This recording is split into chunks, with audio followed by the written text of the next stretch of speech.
歡迎大家繼續回來寰宇全世界。在周末登場的美伊談判，其實還有戲中戲啊，因為我們知道，在美國這邊呢，主談的代表也是帶領整個談判團隊的，這次換成了副總統 J.D. Vance。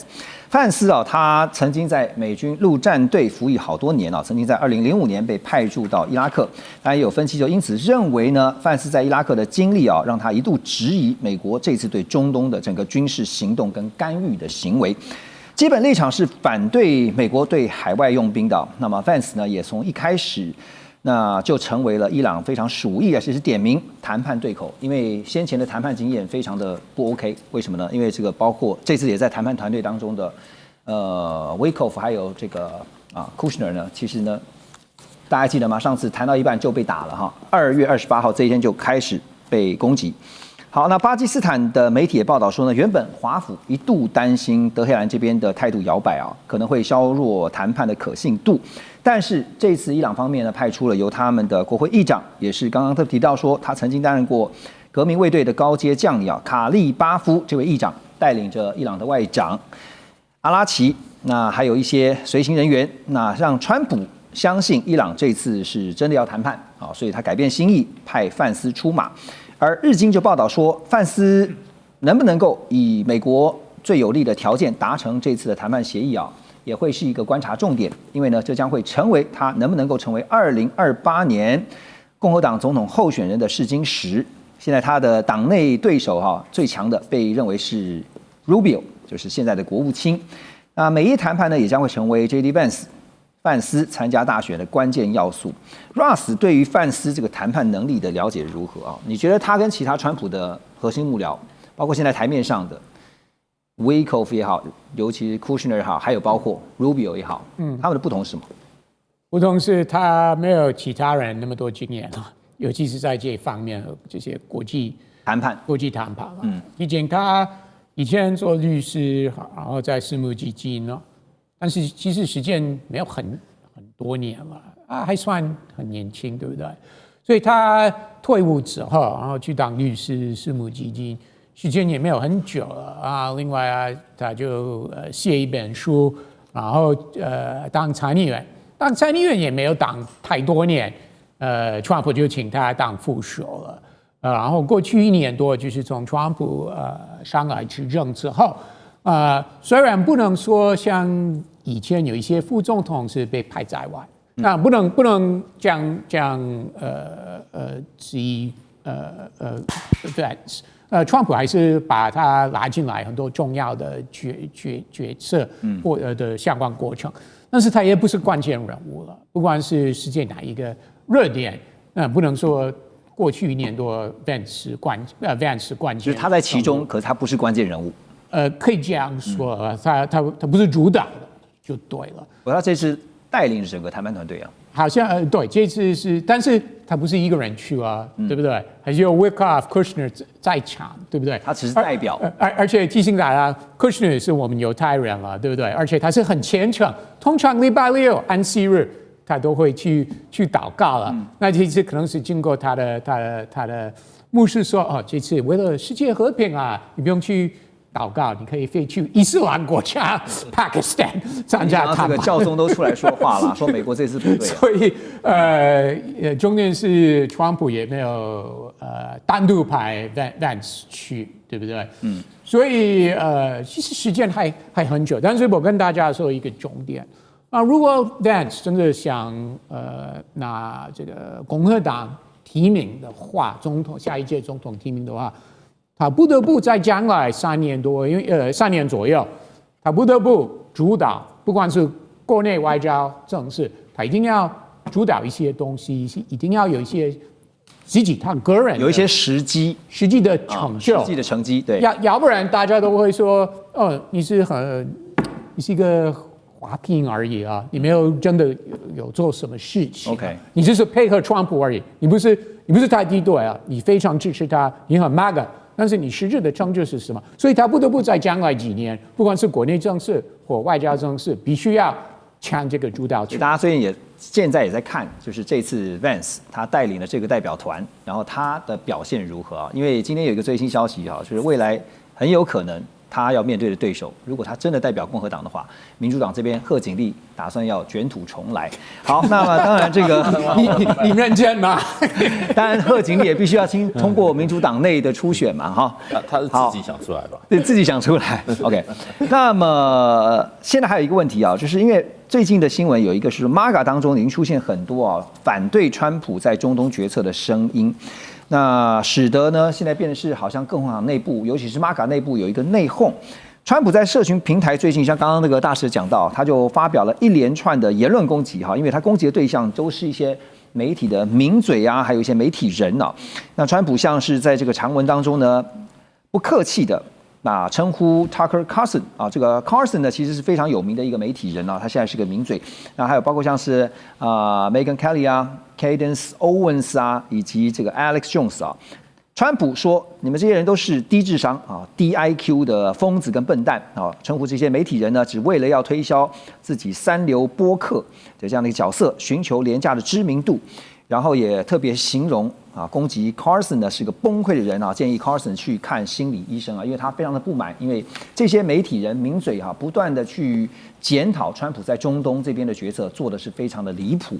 CNN 也委托了麻州大學阿莫斯特分校的 YouGov 的民意調查機構也發現，他們做了民調是選民信心出現動搖的比例目前到達38%。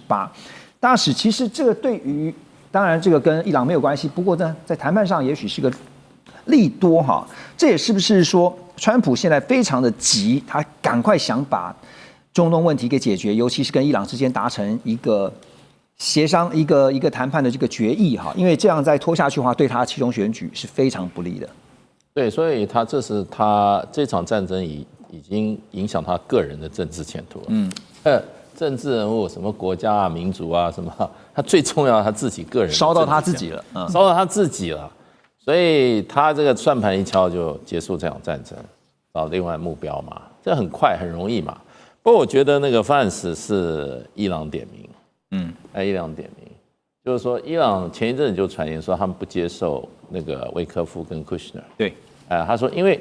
原來時候在透過卡達談判的時候，就是跟這兩個在談的，後來談完以後就挨打了。對啊，對，所以他們我想他們應該點名。那這是很正常的。談判的时候啊，雙方都會說你派誰來，我不同意。我希望你派誰來啊？那這裡面可能也交換了很多人名啊，搞不好也有 Rubio 啊。那伊朗說不要啊，那也可能是那個財長啊。那川普就這幾個他比較信任的嘛。對，所以我認為他們是范斯出來，不過范斯這是一個好機會，他真的又重回到這個版面的媒體的版面的中央哈。那而且我覺得他也大概看出來了，如果期中選舉川普啊，這個聲勢大弱以後啊，他可能要扮演一個比較重要的角色，開始吃重了。對他本來在這場戰爭裡面，他就扮演一個剎車的角色啊，這在川普的陣營裡面能夠當剎車是很冒險的。那他還這次弄到這個工作啊，對他來講是他政治生涯的很重要的一步。對，那他就會反戰到底。因為其實，在他代表反戰。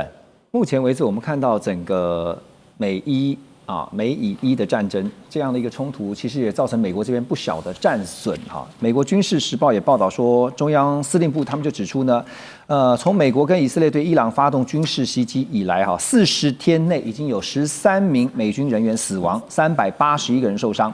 CBS 4月1號以來呢，在這個美國他說呢，報道說美國在中東地區損失了8架，尤其在武器方面8架 MQ-9死神無人機損失。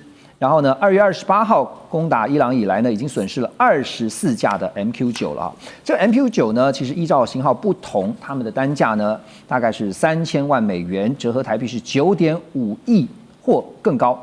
24架算了一下是7.2億美元哦，大概有228.6億台幣。它平常是用在作為這個情報偵監監視偵查任務啊。最初設計是因為這個用在防空能力比較弱，甚至沒有防空系統的反恐環境。但這次我們看的不只是戰損，金文兄 MQ-9的這個不斷被擊落現在已經戰損到有說24架了在整個無人機的作戰戰略角色還有電戰系統上面，是不是有被外界高估？你覺得？我認為無人作戰體系是未來戰爭的一個新的趨勢哦。雖然這 MQ9這次戰損其實數量還蠻高的，但從這次戰爭也正凸顯了無人作戰系統或者無人作戰裝備它的巨大價值。試想，24架無人機如果換成24架有人飛機，對，哇！對美國來講，如何營救相關的飛行員，或者飛行員人命的損失，對美國來講將是更為巨大。比如說 MQ9這種飛機，你可能第一個螺絲釘下去到生產完畢，可能幾個禮拜就可以，但一位合格，然後飛行員從素人，然後培養成能戰敢戰、完全合格的戰鬥機飛行員，可能沒有個5、6年、6、7年你是辦不到的。是，也因此。對於整個作戰體系來講，這種專業性、高度訓練人員是非常非常昂貴。那隨着這個武器裝備更為複雜，它的昂貴價值更高。也因此我必須說 ，MQ9這次比較多的戰損，並不能說明這個無人體系未來是不是被誇大，是不是沒有原來想象那麼大價值。那我認為它的戰損比較高，主要是涉及 MQ9它本身的定位。那就像前面講，它屬於一個反恐戰爭時期，那具備偵察、監視，甚至察打一體這樣能力的一個飛機。而 MQ9用在這次美伊的衝突裡面，它也不是一開始作為一個先鋒部隊，而是整個對伊朗的防空體系精準打擊，認為癱瘓到一定地步以後，才派比較多的 MQ9執行，包括偵察或者部分的打擊任務。那從這樣的一個這個戰損，我們還是說強調 MQ9它本身不是一個比較精密、比較不可損失的裝備，對美軍來講，它是一個可耗損的裝備。而這樣的一個耗損，事實上對比我剛才講的有人系統的耗損，其實這樣的代價對美軍來講，其實相對還是比較低的。对，那另外對美國未來考慮就是，你未來的無人作戰體系如何更豐富化、更精工化、更細部的分配你的職能，比如不同的任務、不同的功能、不同的領域，你要生產或研發什麼樣類型的無人機，可能就像中國大陸一樣。有無偵7、無偵8，還有各種甚至運輸用的無人機等等。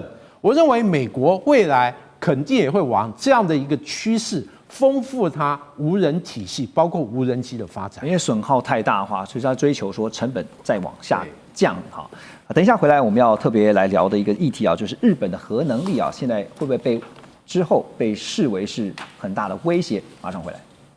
中美互動牽動全球，美中競爭，地緣爭霸，外交、軍事、科技、經濟，多元觀點，權威分析，一同掌握2026全球新秩序、新賽局。每週6日，寰宇全世界帶您走進全世界。